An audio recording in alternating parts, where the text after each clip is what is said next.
오늘 본문에 전에 맹인이었던 사람을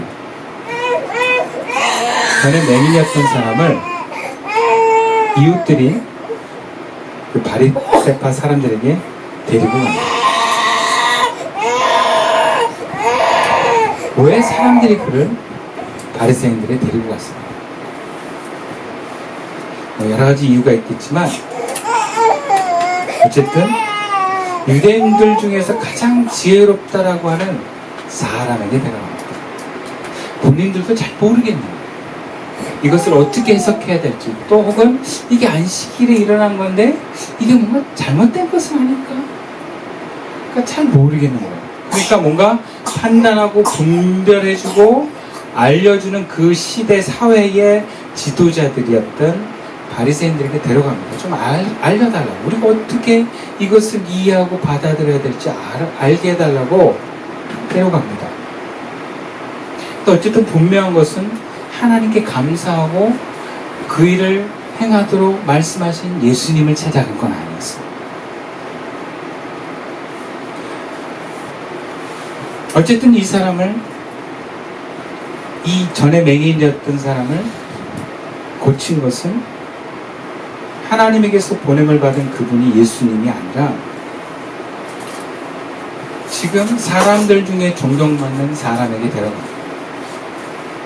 여전히 사람에게 꽂혀 있습니다. 그리고 그 바리새인들에 데려가서 나타나는 그 모습은 오늘날 법정을 연상합니다. 바리새파 사람들은 법정에서 검사처럼 그가 눈이 떠진 사건을 죄인 대하듯이 질문합니다. 신문하듯이 말합니다. 그리고 눈이 떠진 사람은 일어난 사실 경험 그대로 말합니다. 그러자 바리새인들은 두 가지 의견으로 갈립니다. 한 부류는 안식일에 그 일을 행했으니 예수라는 사람은 하나님께로부터 온 사람이 아니고 죄인이다 라고 주장하는 사람이고, 또 한 부류는 죄가 있는 사람이 어떻게 날 때부터 눈먼 그 사람의 눈을 뜨게 할 수 있느냐, 예수는 죄인이 아니다, 그렇게 주장하는 사람들이 있었어요. 어쨌든 의견이 나눠져서 바리새인들끼리 서로 분쟁을 합니다. 결론이 나지 않자 그들은 또 눈멀었던 사람에게 다시 이렇게 묻습니다.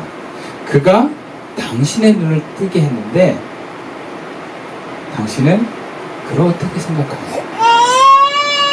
오늘 보면 17절 말씀입니다. 함께 읽어볼까요? 시작. 이에 맹인이었던 그 사람이 내 눈을 뜨게 하였으니 너는 그를 어떠한 사람이라? 대답하되 선지자입니다. 그 사람이 이렇게 대답합니다. 그분은 선지자입니다. 맹인되었던 사람이 예수님에 대한 이해가 달라졌습니다. 분명 11절에는 예수라 하는 그 사람이 나한테 이렇게 말했는데 갑자기 내가 눈 떴다, 사람이라고 얘기를 했어요. 근데 지금 그 예수님을 이 맹인됐던 사람이 선지자입니다. 사람에 대한 인식이 바뀝니다. 자기가 눈을 뜨게 되고 지능을 바르고 실로암 못에 가서 씻으라고 했던 그분이 사람에서, 우리와 똑같은 사람에서 뭔가 하나님의 말씀을 갖고 하나님의 능력을 갖고 있는 사람이긴 사람인데 역사 속에서 하나님의 영광을 드러냈던 선지자 엘리사와 같은 사람이다 라고 예수님에 대한 이해와 인식이 변했습니다. 하나님과 연결하기 시작합니다. 아마 처음에는 눈이 갑자기 떠지고 경황이 없었던 데다가 여기저기 사람들이 질문하고 정신이 없어서 그런지 모르겠어요. 아마 하나님의 영광의 사건을 자기 삶에 한 번도 체험 못해서 그럴 수도 있어요. 근데 바리새인들이 얘기를 들으면서 뭔가 그 마음에서 깨달아지기 시작한 것처럼 보입니다. 근데 이미 예수님을 알고 예수님을 선지자로조차 인정하기 싫었던 바리새인들은 날 때부터 맹인이 눈을 뜨게 되었다는 것을 믿지도 않고, 아니 그것이 중요하지도 않고 인정도 하지 않습니다. 그 맹인의 대답을 인정하려면 예수님을 선지자로 인정을 해야 되는 거예요. 사람들이 막 모였는데 아, 예수는 선지자입니다. 그 말도 하기 싫습니다. 그래서 그 부모를 불러서 묻습니다. 왜 그 사람을 불러서도 그 사람 불러오는 걸로만 끝나는데 왜 부모를 부르겠습니까? 그들이 원하는 대답을 해달라는 거예요. 그러면서 그 부모가 와서 대답을 해주는데 그 대답과 그 이유가 자세하게 묘사되어 있습니다. 20절과 21절 말씀인데요. 먼저 저랑 교독합시다. 그 부모가 대답하이르되 이 사람이 우리 아들인 것과 맹인으로 난 것을 아나이다.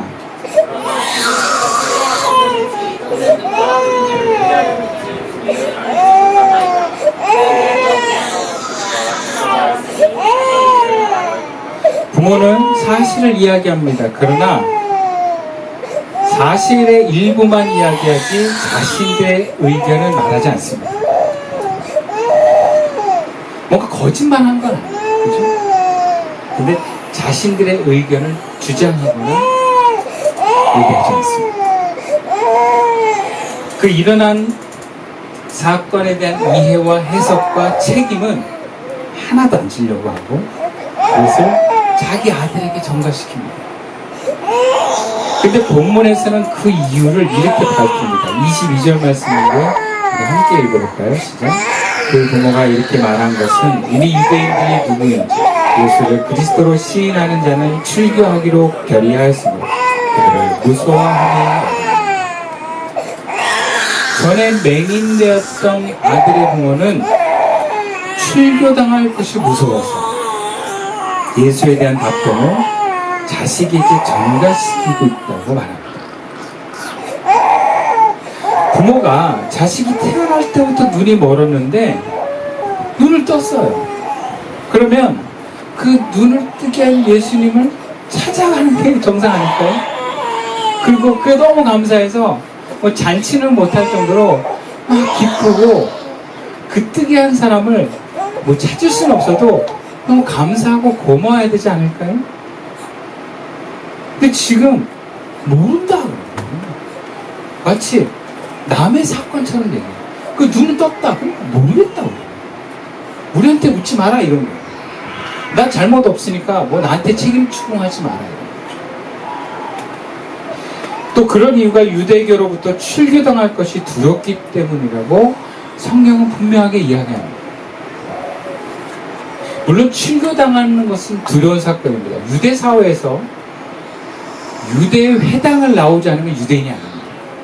그러니까 출교라고 하는 것은 유대 사회에서 거의 추방시키는 것과 마찬가지죠. 그러면 유대인으로서 보호를 받지도 못하고 유대교가 유대인들로 서로 자기 가족, 민족 중심의 여러 가지 이권이 있는데 그걸 안 주는 거예요. 그럼 굉장히 불이익을 당해요. 경제적으로. 사회적으로 왕따를 당할 수 있는 거예요. 출교가 유대 사회에서 굉장히 무서운 거예요. 그만큼 그게 두려운 거예요. 그리고 요한복음이 예수님이 승천하시고 예수님을 그리스도로 믿고 받아들였던 사람들이 당시 유대인들에 의해서 회당에서 쫓겨나고 있는 시대적 배경을 갖고 있습니다.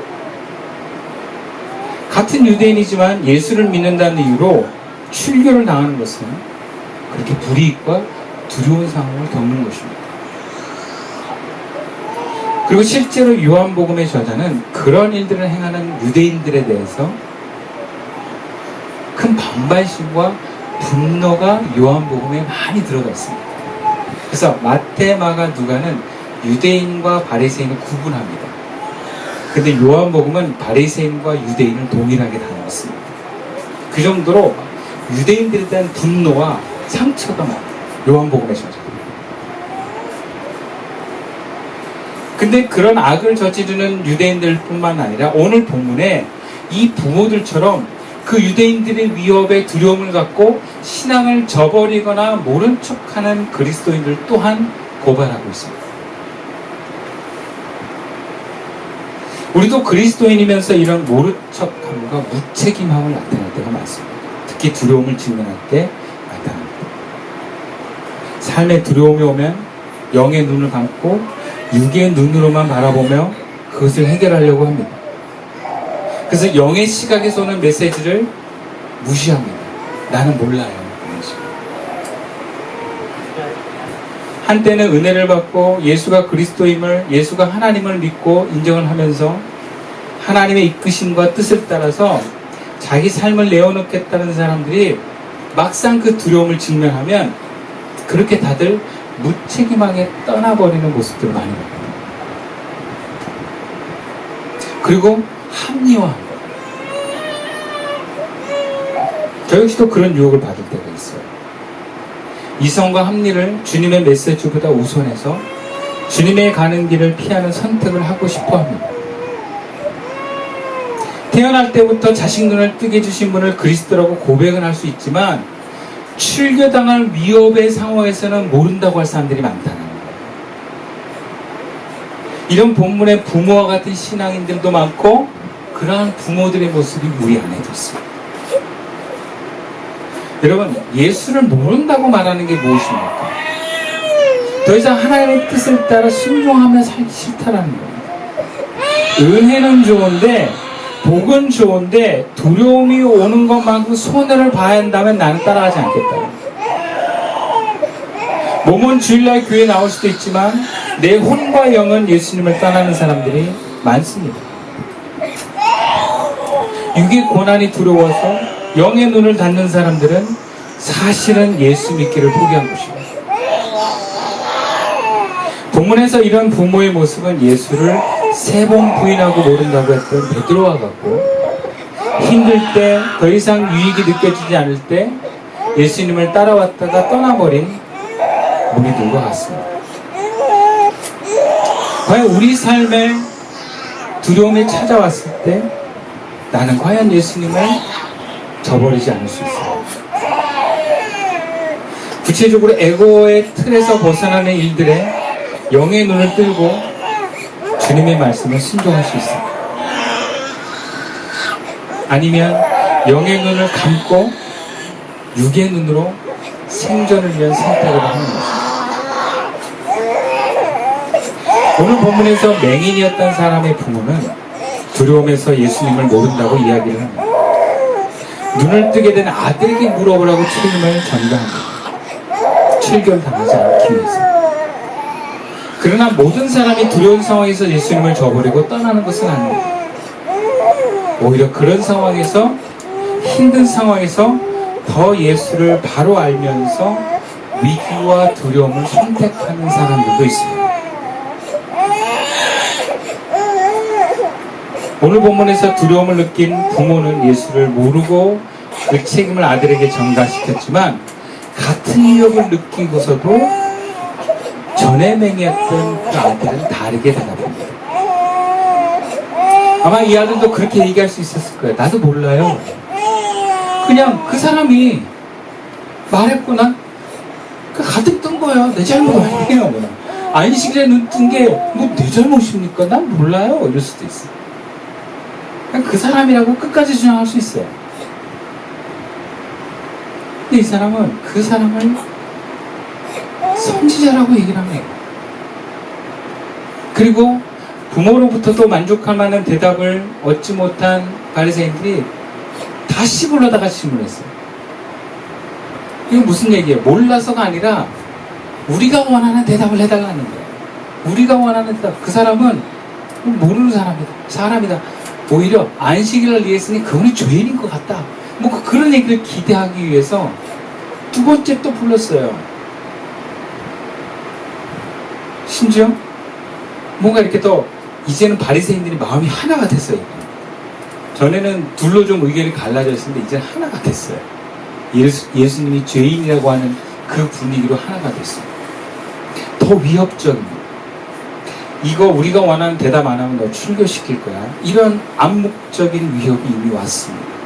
위기가 고조됐습니다. 그런데 이 맹인이었다는 사람은 더 확신을 갖고 담대하게 말합니다. 그리고 심지어 믿지 않는 이 바리새인들을 비꼬면서 말합니다. 당신 예수의 제자가 되려고 합니까? 건든 거예요. 결정적으로 33절에 이렇게 말씀합니다. 이 사람이 하나님께로부터 오지 않았으면 아무도 할 수 없습니다. 이 맹인이었던 이 사람의 고백이 뭡니까? 예수라는 그분은 하나님께로부터 오신 분이라는 거예요. 용감한 대답입니다. 육신의 눈은 떴지만 사회적으로 불이익을 당하고 위협을 당할 상황에서 예수를 부인하지 않는 신앙 고백입니다. 그러자 예상대로 하나님께서 복을 내리신 것이 아니라 바리새인들에게 욕먹고 쫓겨납니다. 여러분, 여기서 바리새인들에게 욕먹고 쫓겨나는 건 출교당한 거랑 마찬가지예요. 유대인들은 그 동네 회당을 벗어날 수가 없습니다. 다른 회당 갈 수 있는 게 아니에요. 근데 그 동네 회당에서 그렇게 욕을 먹고 쫓겨났으니 어디 회당 가서 다시 유대인으로서의 예배를 드릴 수 있겠습니까? 끝난 거예요. 정말 찍힌 거예요.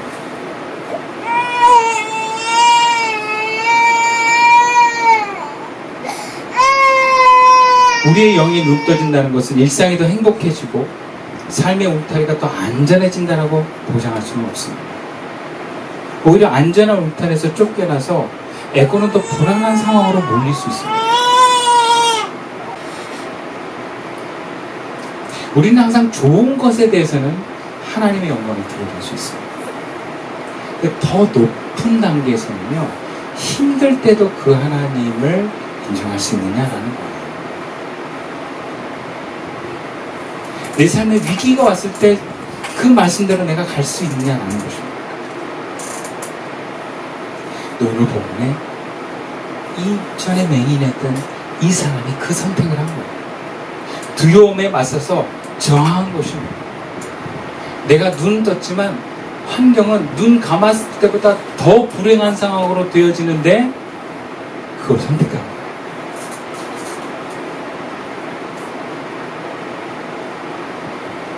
그런데 그 다음에 그 두려움에 저항하여 더 고난의 상황을 선택했는데 놀라운 일이 일어납니다. 예수님이 다시 찾아오시고 그리고 그를 만납니다. 그리고 그에게 영생을 전해줍니다. 35절 말씀 함께 읽어볼까요? 시작. 예수께서 그들이 그 사람을 쫓아냈다는 말을 들으셨다. 그를 만나서 이르시되 내가 인자를 믿는다. 나면서부터 눈먼 이 사람이 예수님의 말씀을 듣고 눈이 떴습니다. 근데 이상하게 예수님이 눈뜨고 아무 말 안 하고 사라지셨어요. 그러니까 눈은 떴는데 하나님을 만난 건 아니에요. 기적으로 인해서 삶은 좋아졌는데 그렇다고 그 영이 하나님을 만나는 구원이 일어난 것은 아닙니다. 오히려 상황이 더 나빠졌어요. 오히려 더 큰 고난을 받았습니다. 바리새인들에게 모욕을 받고 사람들에게 분리됐습니다. 회당에서 쫓겨났습니다. 그리고 바리새인들에게 쫓겨난 이 사람을 따라다니면서 그를 위협하거나 함께한 사람은 아무도 없었어요. 여러분, 회사든 교회든 공동체든 찍힌 사람은요, 함께 다니면 찍힙니다. 그래서 철저하게 혼자 가봤거든요. 말도 안 해요, 사람들이. 그 왕따가 학교에도 있지만 사회에도 있는 거예요.